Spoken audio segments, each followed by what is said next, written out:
চিন্তা করেন তো কি কারণ হয়েছে হঠাৎ রিজাইন করে দিল? ছেলে খেলা নাকি? কেন রিজাইন করলো জানেন আপনারা? আমি অনেস্টলি জিজ্ঞেস করছি, জানেন কেন উনি পদত্যাগ করেছিলেন বা করতে চেয়েছিলেন? উনি যে ব্যাখ্যা আমাদের কাছে দিয়েছেন, আমি বিস্তারিত বলবো না, আমার কাছে মনে হয় একটা কথা হলো নাকি। এখন আমি আমার কমিটির মিটিং বসছি, 2 জন মেম্বার বা 3 জন মেম্বার আমার প্রতি একটা অশ্রদ্ধা দেখালো, আমি এই কারণে রিজাইন করে চলে যাবো? আমার উপরে এত বড় দায়িত্ব, 20 কোটি মানুষ একসাথে বলেছে ডক্টর ইউনূসকে চাই, আপনারা আবার কি চান? আপনার তার কিছু থাকা উচিত নয়? যিনি যে রাজনীতি করেন বা করেন না, 20 কোটি মানুষের ভালোবাসা একসাথে ভাই কয়জন পায়?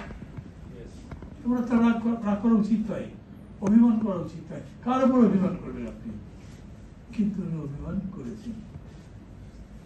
আমি অবশ্যই জানি না ভাই সত্যি সত্যি ওদের উপর অভিমান করেছে নাকি কি জানি, এদের সাথে ঝগড়া টগড়া লেগেছে, বুঝতে পারছে না কি হয় শেষ পর্যন্ত, কে থাকে কে থাকে না। কথা বেশি বাড়াবো না, অনেক প্রশ্নের মধ্যে পড়ে যাবো, মানে একটা অনিশ্চয়তার মধ্যে পড়ে গেছি না আমরা। কি হবে কেউ বুঝতে পারছে না ভাই, ভোট কি হবে, উনি কি থাকতে পারবেন না কি হবে? তো এইরকম একটা পরিস্থিতিও যদি হয়, তখন যে নবাব সিরাজউদ্দৌলার ডায়লগ আছে না, রাজাকে রাজনীতি জানতে হয়। ডক্টর ইউনূস রাজনীতি যদি জানতে চেষ্টা করেন, ওনার তো জানতে কষ্ট হবে না। He is an intelligent man. Intelligent মানে সুপার ইন্টেলিজেন্ট লোক।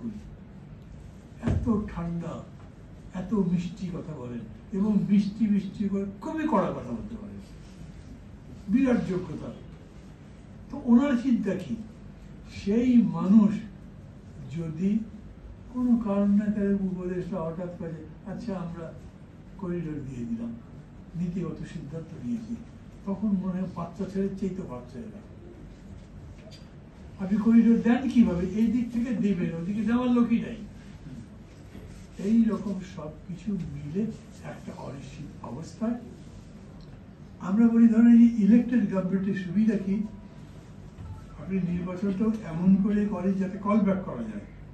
কল ব্যাক বোঝেন তো, পার্সেল আসে, অতএব তাকে রাখতে চাই না, এই অধিকার আমার হবে ভোটারদের। যদি একটা নির্দিষ্ট সংখ্যক ভোটাররা বলে যে আমার তাকে চাই না, তাহলে সে বাদ পড়ে যাবে। আমি একইভাবে মন্ত্রীদেরকেও কল ব্যাক করতে পারি।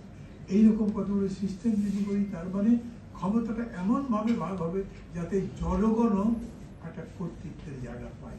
আমরা সংস্কার মানে কি চাচ্ছি? আমরা সংস্কার মানে জনগণের অধিকার চাচ্ছি।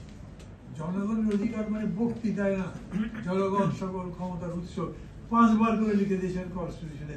ওরা ভোটও দিতে পারে না, রিলিফও পায় না, তো কি ক্ষমতা থাকবে তাদের? এইসব লেখালেখিত্ব করে মানে নেয়।